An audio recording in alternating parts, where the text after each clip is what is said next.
excited to read it in this volume, which is so timely. So I think it was around the same time as we published it in the Multispecies Salon. It's in this special issue of Women's Studies Quarterly called Viral, alongside contributions by Patricia Klauch, Jasper Puar, Amy Herzog, Mel Chen, so many others. It's a really rich, I think the whole volume is an amazing resource to have on hand these days.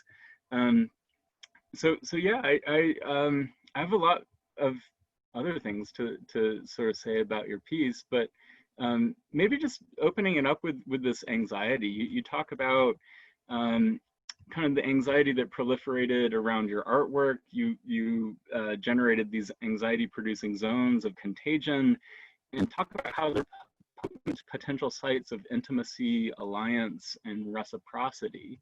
So how do your ideas move in these worlds of today? Like what are you feeling and thinking about this other virus that's all around us? Yeah. Well, thanks for inviting me. And also, it gave me the opportunity to reread the essay, which I hadn't actually reread since it was published in your book. So it was kind of like left it. But in a way, you know, many of these things have been coming back, and a lot of it has been on my mind. But of course, I think as you said, one of the things that was coming to me in the rereading of it was that each virus is really very particular, as are, you know, each kind of vector of contact. And that one thing that I think also has been reflected upon by many people who have lived through the HIV/AIDS crisis as well is the similarities and differences. And so I think for me, it's been really thinking about a few different, I mean, many different things, but one of them being, as you said, the particularities of the movements of different viruses, and that systems that we become that become normalized in our contacts with each other and our movements throughout space, and a kind of kind of systematized choreography with spatialized encounters can't be taken for granted any longer.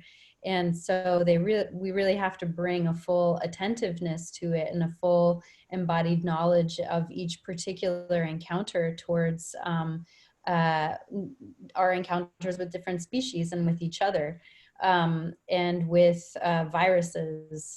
So that's been really on my mind, because there are many similarities and also differences. And also this idea that the virus and viruses are these vectors that really trace our connections with each other, and our kind of the beautiful mutuality and also the abusive mutuality. And that has been a bit of the other side of the story that wasn't in this essay, because of course it happened much later, but I've been writing about it afterwards, was the eventuality of the fact that this is the first, hepatitis C was the first virus for which a pharmaceutical drug was developed as a cure. And so, which is quite remarkable. It was delayed for 10 years because due to gene patenting. So there was a company that held a gene patent, and then after that was shut down as not being possible to patent the discovery of a gene, but only its modification. It then opened up the possibility for innovation in the market.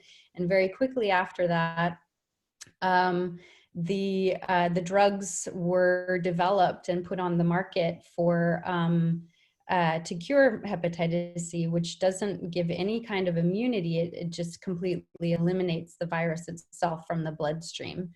So it's a very different model than the kind of these discussions of antibodies and immunity is also an interesting topic related to this. But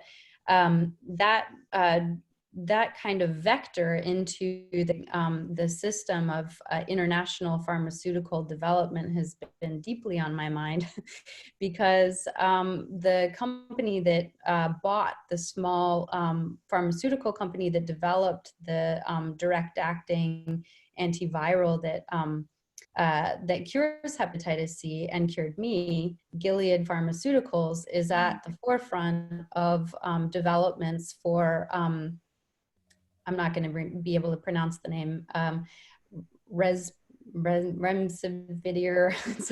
Anyway, it's an awkward name.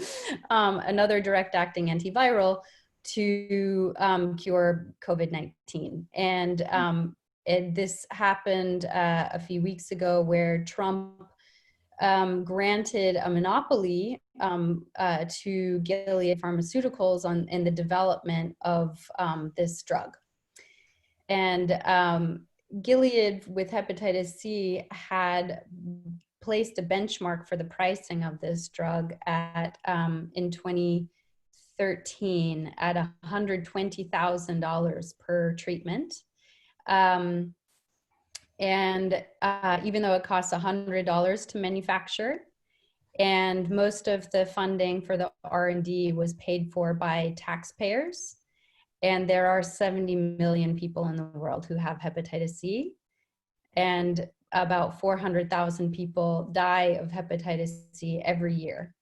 And now we have the capacity to eliminate it completely, but the drug price was deliberately inflated in order for the pharmaceutical company to make as much profit as possible. They've made $44 billion. And less than 1% of people with Hep C have been treated since the cure came out and was widely available on the market in 2013.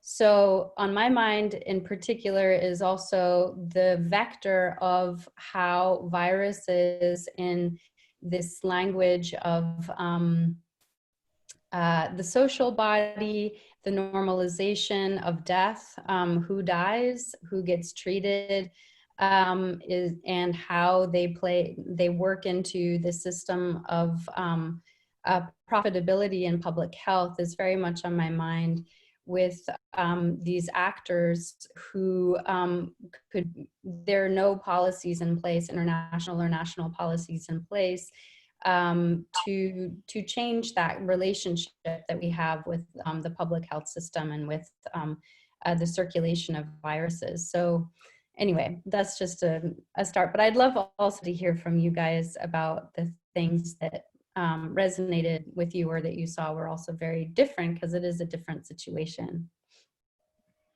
And I should say, so this week, Erin Su, who's also on the call, is managing the mute button since I kind of fumbled last week. So if you want to be unmuted and you can't figure out how to do it yourself, talk to Erin, just send him a message, or just unmute and feel free to speak. I'm going to ask maybe one or two more just initial questions, and then kind of let other people jump in as they like. For starters, I'm really excited to hear that we're thinking along similar lines. I've just finished a book about how innovations in gene therapy, specifically using CRISPR, are exacerbating social and economic inequality, and looking at kind of, you know, whose dreams and schemes are arriving in the here and now, and how those dreams often detract both attention and action oriented towards reckoning with social and political and economic problems in the here and now, where an imagined techno-scientific solution is seen as being easier than, you know, very pragmatic strategies of care and mutual aid. And I think that kind of brings me back to one of the things I really like about this piece. You're talking about kind of living on the margins of biomedicine, and like hearing that kind of historiography of the drug development, where it's delayed because of biocapitalism, delayed because of a patent, but meanwhile you're exploring these alternative medicines, subverting and complicating the biopolitical role of clinical medicine, and engaged in this DIY micro back to the land form of medication, creating these microbiopolitical networks of matter and meaning. And I really love, this pathetic political gesture. And you're not kind of romanticizing it at all, right? You're making it very clear that a small prick from a human finger is not equivalent to being uprooted, chopped, toasted, and made into tea. So maybe just tell us more about kind of the DIY practices that sort of enabled you to sustain life. And another thing I really also loved is, and I think it's kind of wisdom that you have that is so pertinent to the current world order. You talk about befriending a virus. You talk about kind of displacing this rhetoric of antagonism is in there, but it's not sort of the enemy-ally rhetoric of war that you hear so many political leaders talking about right now. Yeah. Yeah, perhaps, I mean, in some ways, I mean, the DIY part and the knowledge is another, and the medicinals, it's another kind of point of tension, because it's also not I do not reject technoscience and the inventions of modern medicine. It's always about a kind of coming together, but at the same time, the tools themselves both have different systems of value and access attached to them. So that's always for me where the problem lies, and also the kind of the tracing of again of these vectors of relation that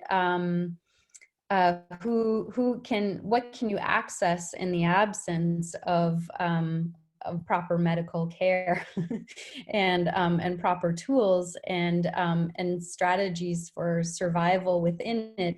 They aren't sufficient, and I think that's important to recognize that at times these sort of philanthropic discourses of mutual aid and mutual care do come out of desire for real change in the face of not being able to access what would be most helpful.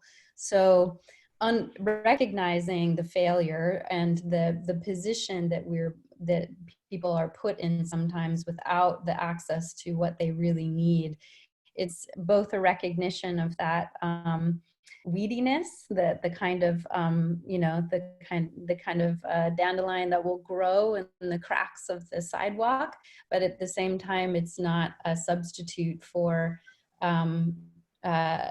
true access to everything that is necessary, including modernized healthcare and all that it has to offer.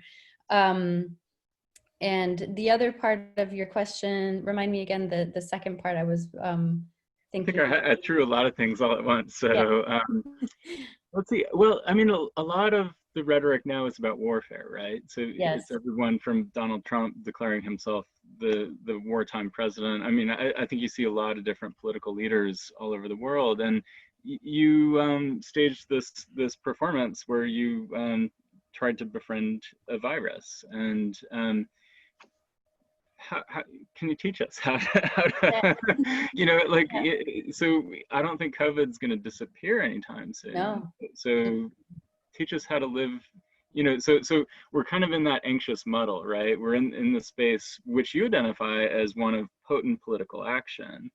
So how do we get to better politics, or a better biopolitics, or biocapitalism? Yeah. I mean, it's, I think, yeah, I immediately was thinking of, Priscilla Wald's book about the outbreak narrative when this all was happening. And I think that my strategy was really thinking along these lines of how to disidentify a viral vector from those bodies and species and geographies where stigma and racism and xenophobia lie. So how to think about viral vectors not as being located within particular bodies that are then the marginalized locuses of stigma. So in that way, and it was it was a very difficult thing in being a body carrying a viral load my whole life. I mean, it was I came of age with a doubled subjectivity. Like I was relatively young when I was diagnosed, and so as my peers, my adolescent peers, were becoming individuated into their adult selves, I was coming of age as a doubled self in this way. I was always multiple because I always already was a viral threat or carried this viral threat. So I always was carrying with me multiple selves and multiple dangers and also intimacies. So the idea of that what being able to I really rejected that language of battle and warfare in discussing illness in general. And because it often embodied the struggle, it often individualizes it so that it makes it a kind of individual battle that one person fails to win, or they lose the battle with whatever disease. And I always knew that our bodies are they're doing their best, and this struggle is not necessarily one of that is very well articulated as a kind of fight with an enemy. It is an agonistic relationship of yeah, I mean, it's just like what we eat and we survive. And Donna Haraway speaks really nicely of this in When Species Meet. It is so understanding that it's not an intentional situation. It is a coexistence, and we have to reject things that are harming us, but that's not kind of an identification with something that needs to be associated with xenophobia and warfare and threat. So really in doing that, and the performances in particular were also a way of offering my embodied self as a kind of an encounter, as I think many people also who are artists working who are HIV positive are, kind of embodying this duality and this multiple self for other people to encounter and negotiate, that there are multiple presences possible in this space.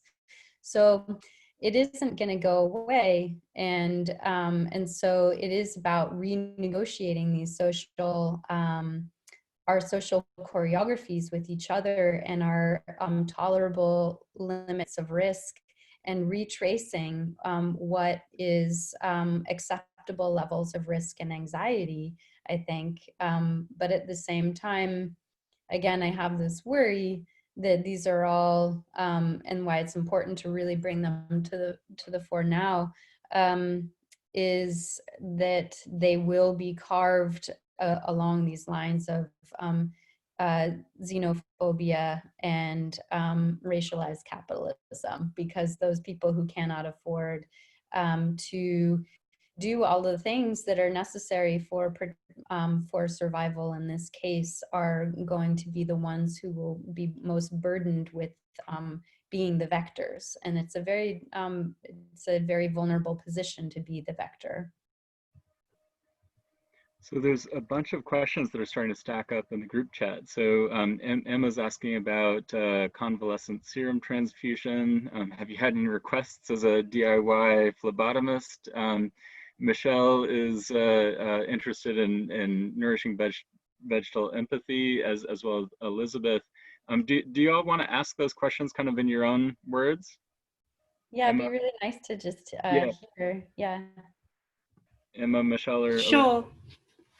Yeah, so I think it's such a, it's great to e-meet you, because I've, loved this project since I first read about it in Stefan and Eben's book.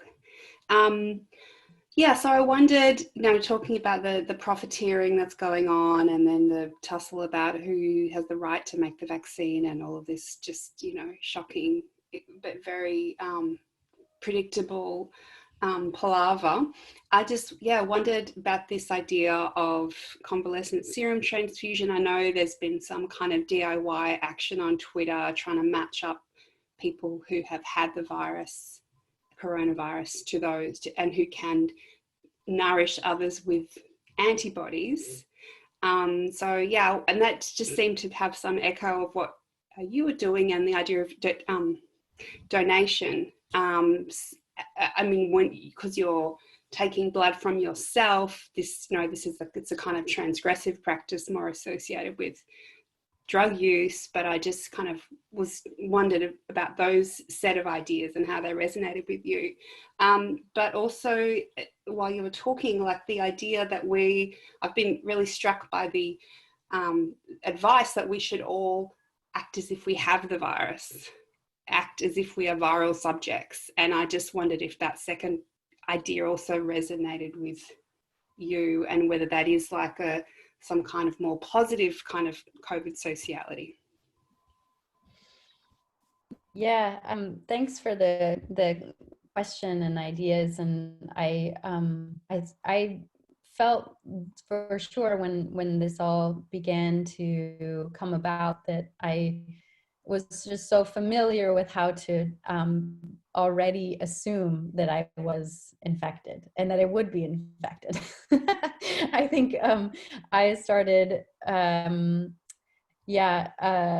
planning or buying all of the food that I would need to nourish myself for when I would have to quarantine, because inevitably if 60 to 70% of the population was going to get COVID-19, I would for sure be among them. So it was just kind of an assumption that, it's going to happen, and that already how to behave when you are already infected, which is, I guess, I think something that other people have also discussed in this moment, thinking more with the AIDS crisis, because in part because as I talked about a little bit in the article, hepatitis C didn't really have a kind of emergence narrative. It was kind of always lurking there for a very long time. Nobody knows where it came from. And it was present, at least documented presence, since the 1960s, but they weren't actually able to test for it until 1992. So in that way, I am also very nervous about people doing blood transfusions of any kind without knowing what's in the, like, always assume that there's something else you don't know about is there. So, but on the other hand, of course, at a certain point, people are very desperate to live, and I understand that.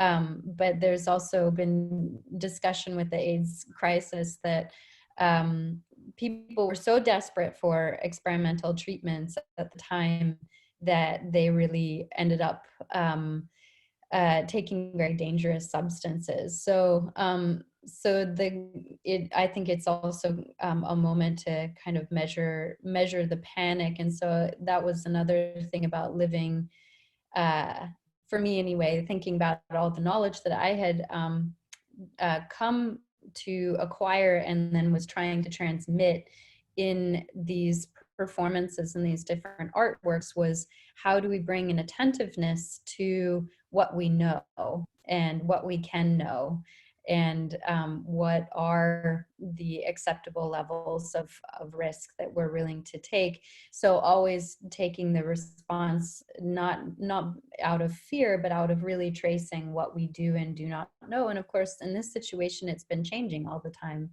So, yeah.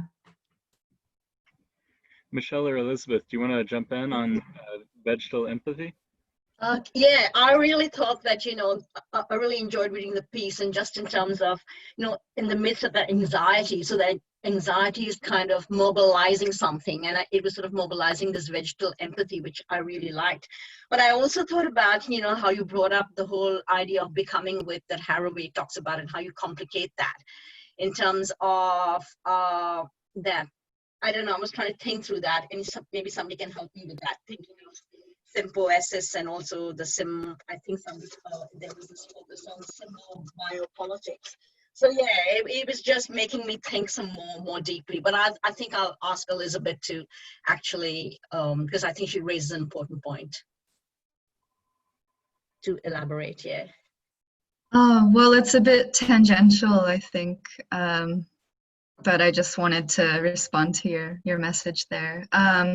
But I guess another thing that I did also insert in the chat was these reports that have been circulating recently about the FDA changing their guidelines about who is eligible to donate blood within the current context. And yeah, I guess I don't really have like a crystallized thought about it, but I guess it just shows the way that different viruses sort of carry different weight in their presence or absence in this medium of blood, and how that maybe changes the value of someone's blood in different times. But I mean, this might be something that lands differently for you, Caitlin. Yeah. You mean the question of who can donate blood? Yeah. So this I just chose the first article that came up, but this CNN article shows that the FDA is shortening its recommended blood donation deferral periods for certain demographics, such as male donors who have had sex with another man, or people who recently got tattoos, or people who use pre-exposure prophylaxis to prevent HIV infection. Yeah. I also found that very interesting. And again, going back to, evidence-based thinking about these choreographies and circulations of bodies, is that these guidelines are really based on statistics that do not apply to the self-identified autonomy of those people who are giving the narratives of what their contacts are. So it's very I hope that it does give reconsideration to these things, because to these guidelines and policies, because they do reinscribe fears of bodies homophobia in particular, with respect to blood donation. And it was also funny, just as a personal note for me, they were also calling for blood donations because people haven't been able to get to, because people are on lockdown, they're not going out and donating blood. And I was like, well, I could donate blood now, except that I don't actually weigh enough. So, but then I was thinking, likely they would test my blood and then reject it anyway, because it has antibodies, even though I don't have active virus. But again, it is refiguring and reconfiguring, I think, all of our relationships to contagion and fluid, and really bringing to the surface all of these different things that we take for granted, including these kind of past policies that are rooted in fear. Anyone else want to jump in? Or even just responses. Would love to just hear your comments. or what you're thinking of right now. I would love to just say I love the paper so much, and learned so much from it, kind of practically speaking, as well as thinking about my own theoretical frameworks and just how I'm living through this particular time.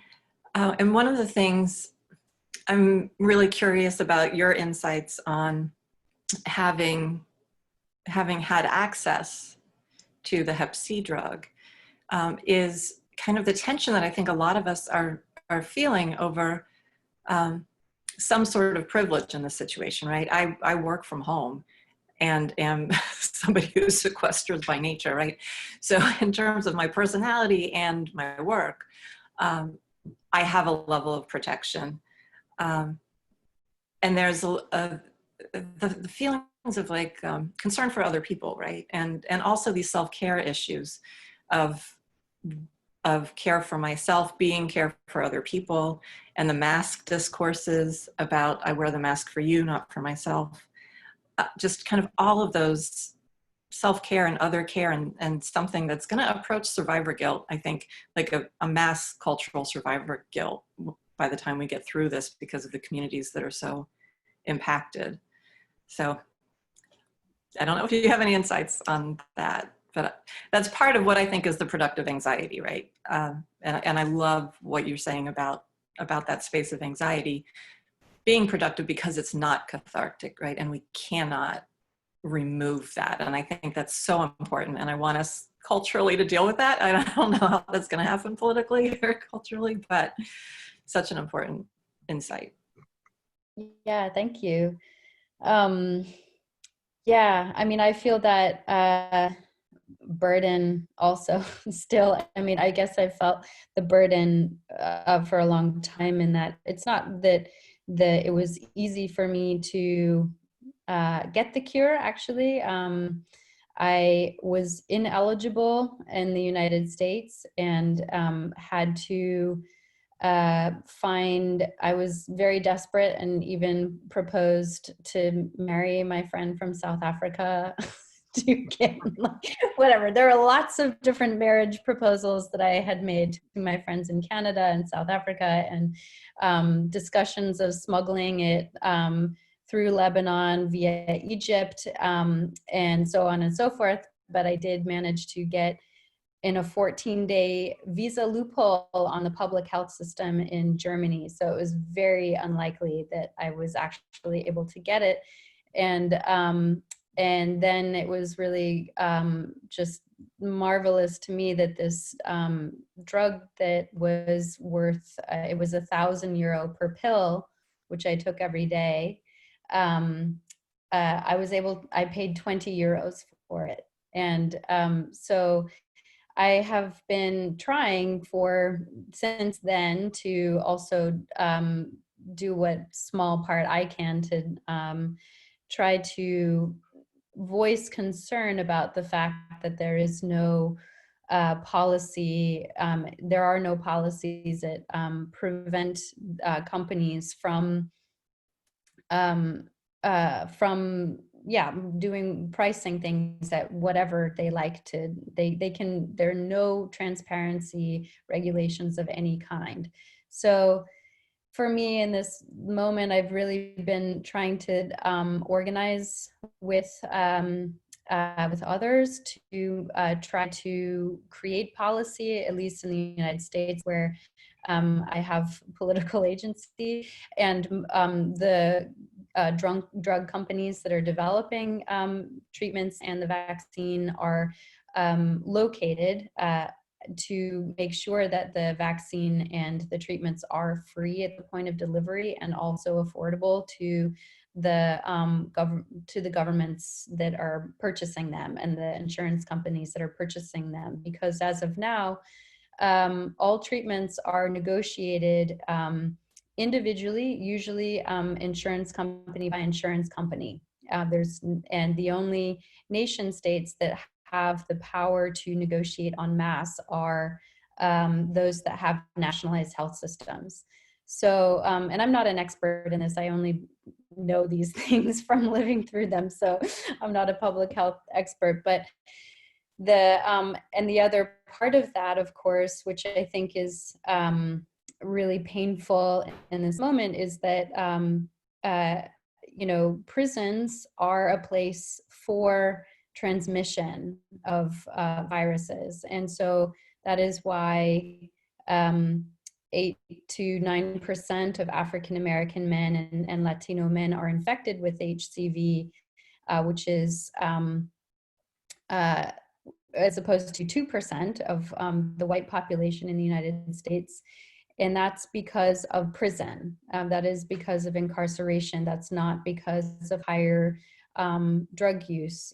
So it's like decarceration and drug pricing policy are absolutely what I have on my mind in terms of trying to do what is possible now to organize around that, so that to avoid survivor's guilt, because so that people can live through this. So there's a lot of questions stacking up here on the chat. So we've got Karin Bolender interested in networks of reciprocity, Anna Halifoff interested in broadly immunity, Roberta and Emma talking about asymptomatic individuals and sort of the criminalization of young people who want to pursue normal sociality in these times. So maybe I'll just start with in the order that they appeared. Karin, are you with us? And sometimes, yeah. Yes. So I feel like it's a little bit of a tangent, maybe, but I was reading in the text the mention of the dandelions. And by the way, I love this. Thank you so much for it, and have loved it for a long time, this piece and this project. And there was it was just almost an aside, like that, at this point, the dandelion is immune to the virus. And then there was sort of a parenthetical so far. And that really struck me because it made me realize that this contingency of the network of exchange that's happening here, and how that looks a little bit different now, where we're so uncertain about COVID-19 and who is affected by it and who isn't affected by it, and how that changes the networks of sort of gift exchange that happen in this project. And Eben, I think you used the word pathetic. Is that in terms of as a political gesture? But that one of the things that I've so loved about this project for so long is the power of the small gesture and the gift and the exchange that happens there, and that it's happening across the unknowns of so many unknowns about this species, the dandelion. Yeah, there's a lot we know about it, but at the same time, there's so much unknown in the between space between the plant and the human, and then the other humans, and all of this sort of circling around this active exchange. And so I don't know if I can articulate this, but I guess my question is sort of like, how can we think about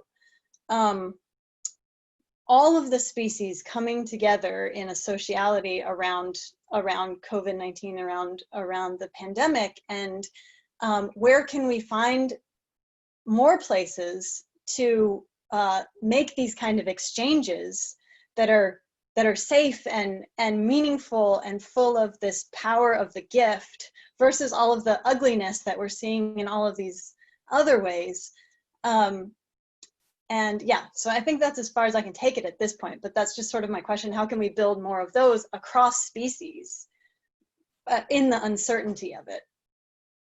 Yeah, totally. And I think, yeah, thank you for that. And I think that was also on my mind in a way too, because these are open questions at the moment, but I think as what it points to and what you're describing is also that we cannot live in hygienic bubbles, and so how do we think about continuing to trace our enmeshment with each other and our interrelations, and to be attentive to those many encounters that we have. And I think it really has been, you know, kind of a looming part of the discourse around COVID-19 are these questions of proximity with you know, habitat and climate change and food sources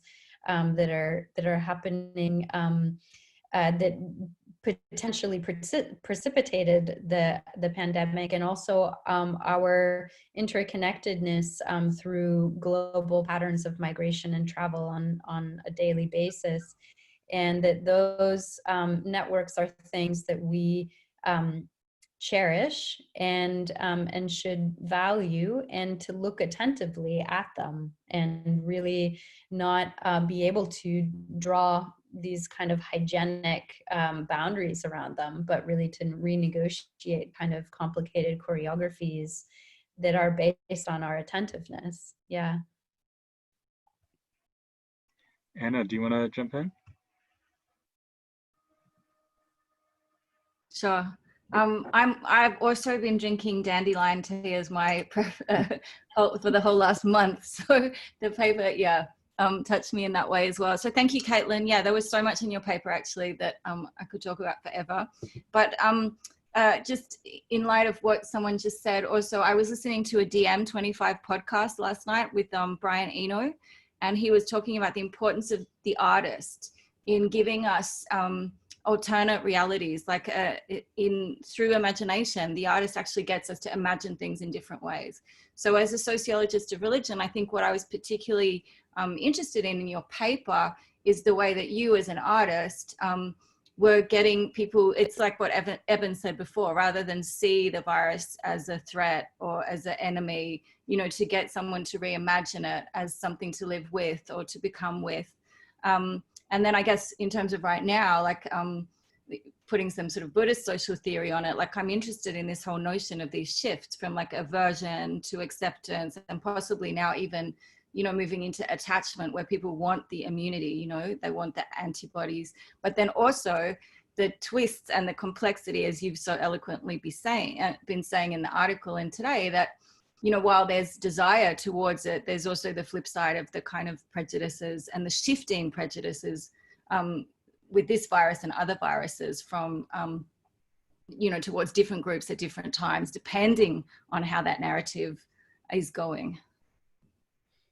Yeah, and I think also what you're describing too is that I think, or pointing towards the inability to be with vulnerability and the kind of acceptance of death and vulnerability and mortality, and this desire. I mean, I would love to hear what you guys are all thinking about this idea of immunity passes, like the German word for it is just hilarious, because license, like an immunity license. So this kind of level of biopolitics is kind of crazy, but also this idea that we can be protected, and that all of our encounters have a kind of notion of impermeability. So I think, again, like around these questions of the performance and what you're describing as well with the notions of spirituality, that non-duality is really part of that. And that is also an interesting cultural thing that maybe others would also like to chime in about, is just that in different nation states, as also Paul Rabineau describes, that there are different social bodies and there are different notions of what an individual does and should be doing in contribution to the social body at large. It's very much, or in my experience, very regulated differently in different nations. So Lissette reports that in Chile they're doing biopassports in the group chat. Do you want to say something on that, Lissette, just since it's so on topic?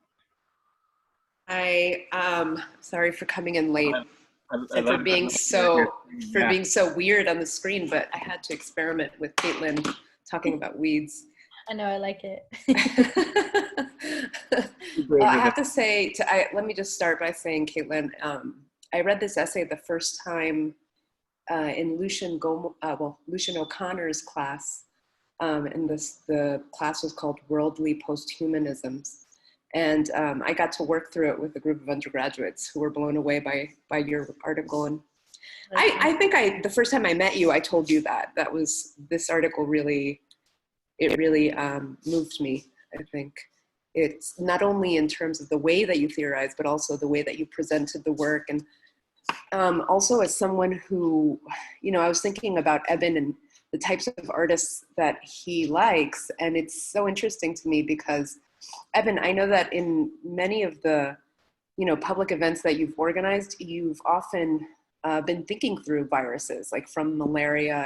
I've seen you talk about malaria, about, the CRISPR attempt to eliminate mosquitoes. And then, you were very generous with my partner when my partner wanted to, cut himself live as part of a performance, and you hired EMTs, so as a curator, you're very generous with the way that artists work with things that are so taboo, like bodily fluids and like contagion, right?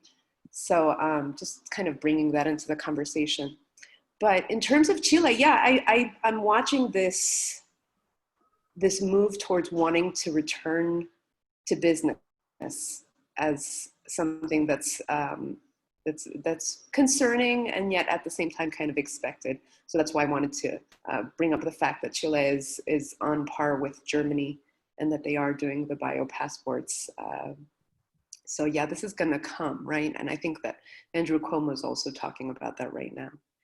But I think that for me, what's so interesting also thinking from the curatorial lens is this pushback that there is, and this, the moment that you work with, especially in the field of performance, the moment that you work with the body in a way that can infringe upon the other space, right, or upon their presumed safety, it gets so touchy, right? It becomes so intimate and yet so cold in the way that you have all these policies that are regulating you about how you're actually able to work with your own body.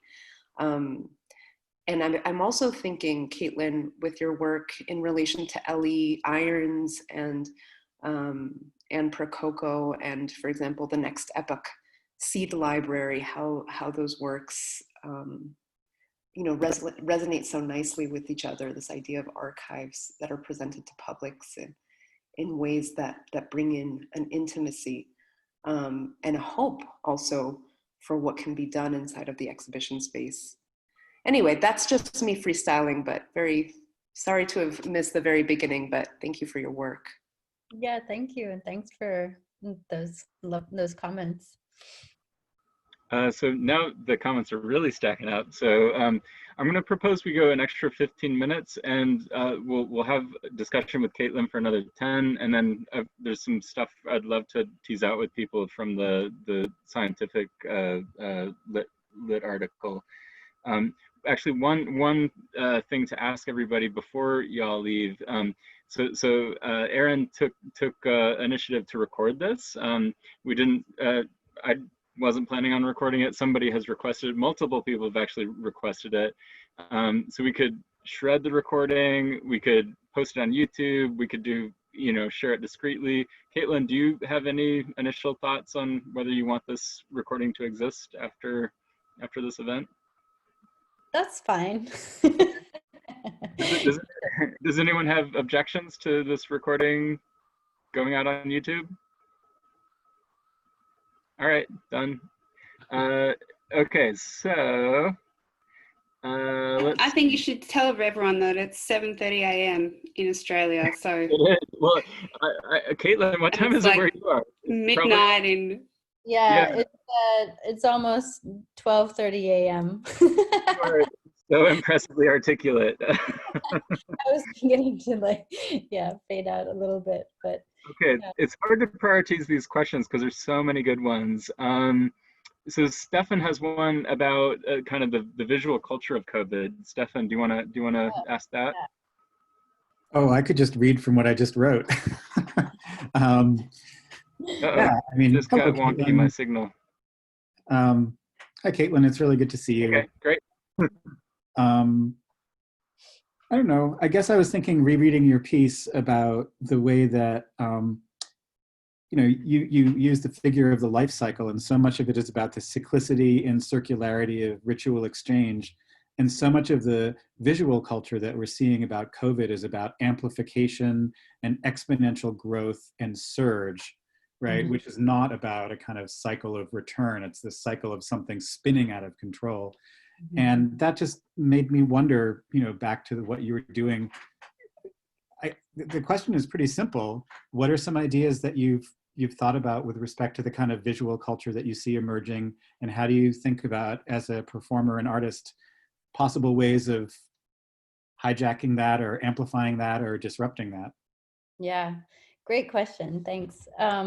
Well, I think they are very different. And I was thinking about this with the masks, because the masks are like so visible and so hot. I mean, there's so much like that you can do with like the masks and the gas masks. And actually it was quite funny because there's this artist, there's a cut hand who's Canadian, who made a work that was at the Berlinale, which was unfortunately cut short this year. I mean, the screening and everything went short, but I was in the exhibition that was cut short by a couple of weeks because of COVID-19. But theirs had this video about the tear gas at the kind of controversy at the Whitney. She was part of the Whitney Biennial, and also the kind of gases and their interrelation and the pollution of her Indigenous communities in Canada. And what she did with it was she turned it into this hilarious fetish object. And in order to kind of play with these notions of contamination and the visibility of the rhetoric around it. And so it does have a, like COVID-19 has this possibility of making itself visible and atmospheric in this interesting way. And I think that the atmospheres of it are very different from, you know, hepatitis C, which is fluid based and specifically about blood, because it only exists in the blood. It actually doesn't exist in other bodily fluids. So the specificity of the fluid vectors, I think, is kind of part of that visual culture.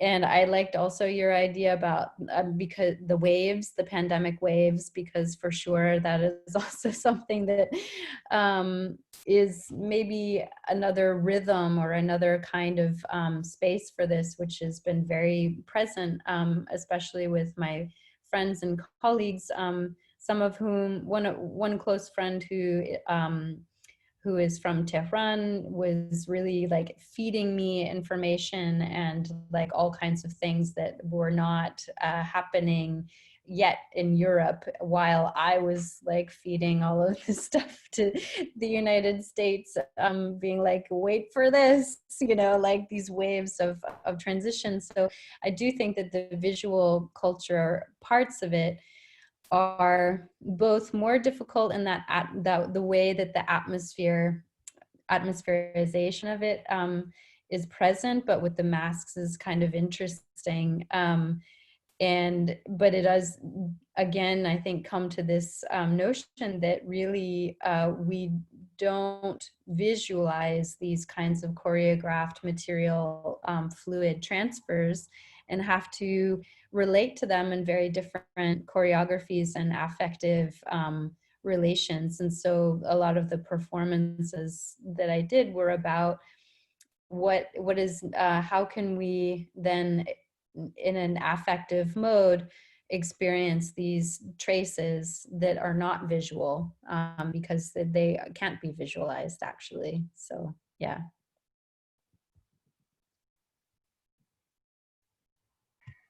I was muted, sorry. One more question for Miriam. She's asking about participatory performances and uncertainty, and guiding people through it, and the role of curiosity and authority. Miriam, do you want to jump in here? Sure. Hi. Sorry, I don't have Zoom installed, so I don't know if the camera's going to work, but I think you can. Oh, there we go. Yeah, it was really great to read this piece and to think about this work again, Caitlin. Thank you. But I'm just going to keep it short, just in terms of yeah, what I wrote. I guess I was struck when I read it this time of the spaces that you created with the performances, and with so many different topics that people were thinking through and talking about while taking some of their blood, while thinking and looking and taking the seeds of these dandelions, about the kind of space that you created for people to sit with uncertainty, and what maybe you learned from that that can be useful now as we think about exactly this thing of like immunity passport, but who knows how long the immunity lasts. And 14 days is this really hard line, and people, it feels like there's all these attachments to I guess what you were saying earlier, kind of dualities of like, this is safe and this is not safe, when in fact all of these parameters are quite unknown and estimates, whether good or even quite rough estimates at this point. But still people kind of, it seems like people really need that, instead of being able to just sit with the fact that like so much is unknown and we have to make our best judgments around, and there's no hard boundaries really yet to that we know of. Yeah, thanks, Miriam. And I think, yeah, now I'm starting to fade a little on my articulate responses because I had so many thoughts at once. But I think it's a good question in terms of, there was so much that I learned, and I'm also looking at Kathy is hovering above in a beautiful galactic sphere above Miriam, and thinking back, this was making me think back also on the accounts of doing these events and the narratives that happened at RPI, and thinking about two things really, in the kind of the wisdom that that people with, I think the connections that I made with many different people were so rich, and what people brought to offer and have to offer in this moment around who have dealt with chronic illness in many ways, and the deep time of that, the crypt time of that, is also, we haven't really talked about time, but I think time is something really interesting in how it is and will be affecting all of our relationships to time. And so that was one thing that I certainly was moved by, was how relatable, generally speaking, it wasn't so much about a particular biosociality of viral illness, but really relations to bodies and illness and time that that I felt the performances enacted and were able to facilitate. So that was really quite powerful, and I think it made a space for other people who haven't shared that experience to kind of share their wisdom. And that this moment, which is sort of an odd collective trauma, it also is a moment when people who have deep knowledges of embodied illness can bring, I think, a lot to bear. And that a lot of, I think, important things that happened with respect to the uncertainty was also the people who didn't come, who were afraid, or who spread rumors, or you know. So I think just having the embodied presence of these gatherings and the performances that choreographed these encounters, and also Miriam, like your work is so much about presence with other people.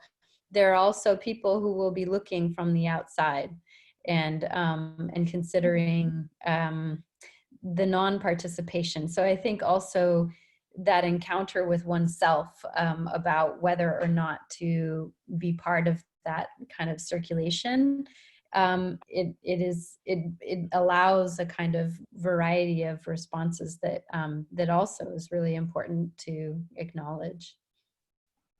So thanks so much, Caitlin. I'm getting, there's a lot of messages coming in the chat. Also, thank you for just such an articulate, and I can't believe it's the middle of the night for you. You've been a marvelous, marvelous guest. This is an amazing piece, so timely, even though, you know, it's now a decade old. So for next week, so thanks. Well, and thank you all so much for your generous readings, and of course you're all people I admire so much, so it's so nice to have your generous thoughts about this again. Yeah.